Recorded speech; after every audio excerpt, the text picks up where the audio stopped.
صل على سيدنا ومولانا محمد وعلى سيدنا علي وسيدتنا فاطمة وسيدتنا زينب وسيدنا حسن وسيدنا حسين وعلى آله وصحبه وبارك وسلم. حضرت امام حسین علیہ السلام نے اپنی شرعی ذمہ داری کو پورا کرنے کے لیے کوفے کے حالات جاننے کے لیے جناب مسلم ابن عقیل کو روانہ کر دیا. حضرت مسلم علیہ السلام حکم امام پاتے ہی سفر کے لیے روانہ ہو گئے. شہر سے باہر نکلتے ہی آپ نے دیکھا کہ ایک سید نے ایک ہرن کو شکار کیا ہے اور اسے چھری سے ذبح کر ڈالا. دل میں خیال پیدا ہوا کہ اس واقعے کو امام حسین سے بیان کروں تو بہتر ہوگا. امام حسین علیہ السلام کی خدمت میں حاضر ہوئے اور واقعے کو بیان کیا. آپ نے دعائے کامیابی دی اور روانگی میں عجلت کی طرف اشارہ کیا. جناب مسلم امام حسین علیہ السلام کے ہاتھوں اور پیروں کو بوسہ دے کر بچشم گریہ مکہ سے روانہ ہو گئے. مسلم ابن عقیل کے 2 بیٹے تھے، محمد اور ابراہیم. ان میں ایک کی عمر 7 سال اور دوسرے کی 8 سال تھی. یہ دونوں بیٹے بروایت مدینہ منورہ میں تھے. حضرت مسلم مکہ سے روانہ ہو کر مدینہ پہنچے اور وہاں پہنچ کر روضہ رسول صلی اللہ علیہ وسلم پر نماز ادا کی اور زیارت وغیرہ سے فراغت حاصل کر کے اپنے گھر وارد ہوئے. رات گزری. صبح کے وقت اپنے بچوں کو لے کر 2 رہبروں سمیت جنگل کے راستے سے کوفہ روانہ ہوئے.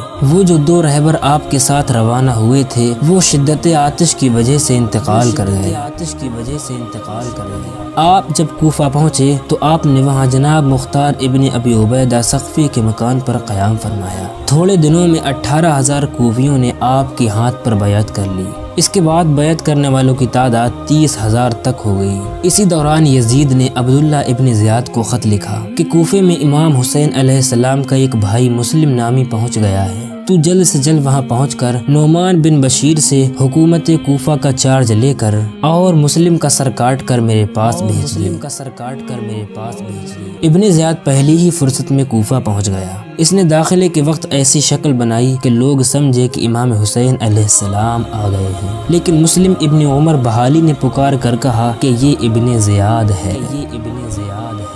حضرت مسلم کو جب ابن زیاد کی کوفے میں آنے کی اطلاع ملی تو آپ خانہ مختار سے ہٹ کر ہانی ابن عروہ کے مکان پر چلے گئے. ابن زیاد نے معقل نامی غلام کے ذریعے جناب مسلم کی قیام گاہ کا پتہ لگا لیا. اسے جب یہ معلوم ہوا کہ مسلم ہانی بن عروہ کے مکان میں ہیں تو ہانی کو بلوا بھیجا اور پوچھا کہ تم نے مسلم ابن عقیل کی حمایت کا بیڑا اٹھا لیا ہے اور وہ تمہارے گھر میں ہے. جناب ہانی نے پہلے تو انکار کر دیا، لیکن جاسوس سامنے لایا گیا تو آپ نے فرمایا کہ اے امیر، ہم مسلم کو اپنے گھر بلا کر نہیں لائے بلکہ وہ خود آ گئے ہیں. ابن زیاد نے کہا اچھا جو بھی صورت ہو تم مسلم کو فی الحال ہمارے حوالے کر دو. جناب ہانی نے جواب دیا کہ یہ تو بالکل ناممکن ہے. یہ سن کر ابن زیاد نے حکم دیا کہ ہانی کو قید کر دیا جائے. جناب ہانی نے فرمایا کہ میں ہر مصیبت کو برداشت کروں گا لیکن مہمان کو تمہارے سپرد نہیں کروں گا.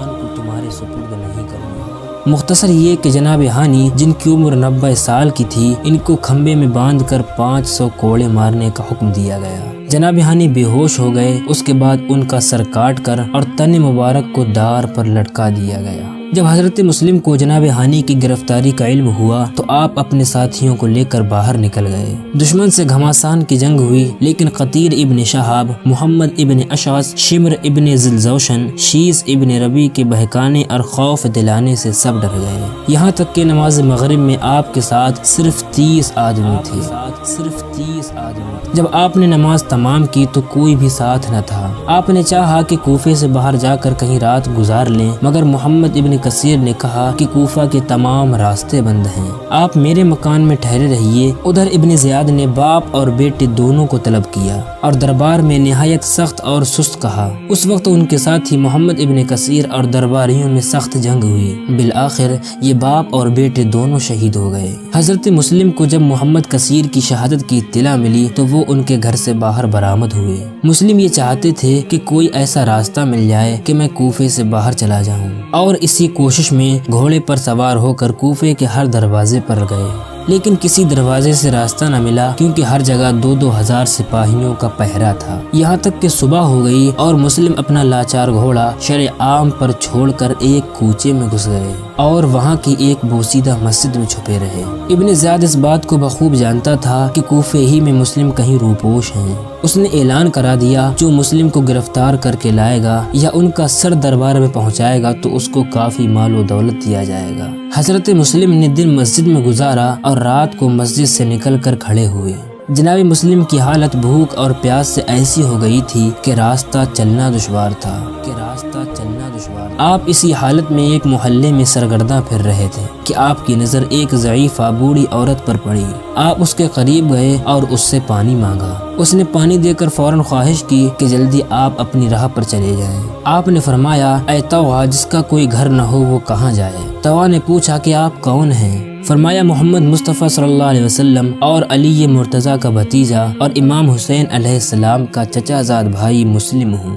یہ سن کر طوع نے آپ کو اپنے گھر میں جگہ دی۔ آپ نے رات گزاری، لیکن صبح ہوتے ہی دشمن کا لشکر آ پہنچا کیونکہ طوع کے لڑکے نے اپنی ماں سے چھپ کر ابن زیاد سے چغل خوری کر دی تھی۔ حضرت مسلم نے جب 3000 گھوڑوں کی ٹاپوں کی آواز سنی تو نہتے آپ تلوار لے کر گھر سے باہر نکلے اور سینکڑوں دشمن کو تہہ تیغ کر دیا۔ بالآخر ابن اشعث کو اور فوج منگانی پڑی۔ ابن زیاد نے کہلا بھیجا کہ ایک شخص کے لیے 3000 فوج کیسے ناکافی ہے؟ اس نے جواب دیا کہ شاید تو نے یہ سمجھا ہے کہ کسی بنی بقال سے لڑنے کے لیے کسی کو بھیجا ہے۔ غرض کہ جب مسلم پر کسی طرح قابو نہ پایا جا سکا تو آپ کو ایک گڈھے میں گرا دیا گیا اور پھر گرفتار کر کے ابن زیاد کے سامنے پیش کر دیا گیا۔ اس ملعون نے حکم دیا کہ انہیں کوٹھے سے زمین پر گرا کر ان کا سر کاٹ لیا جائے۔ آپ نے کچھ وصیتیں کی اور کوٹھے سے گرتے وقت آپ نے عربی میں چند جملے کہے۔ جب آپ کوٹھے سے نیچے گرے تو آپ کا سر کاٹا گیا۔ علماء کا بیان ہے کہ آپ کا اور ہانی کا سر کاٹ کر دمشق بھیج دیا گیا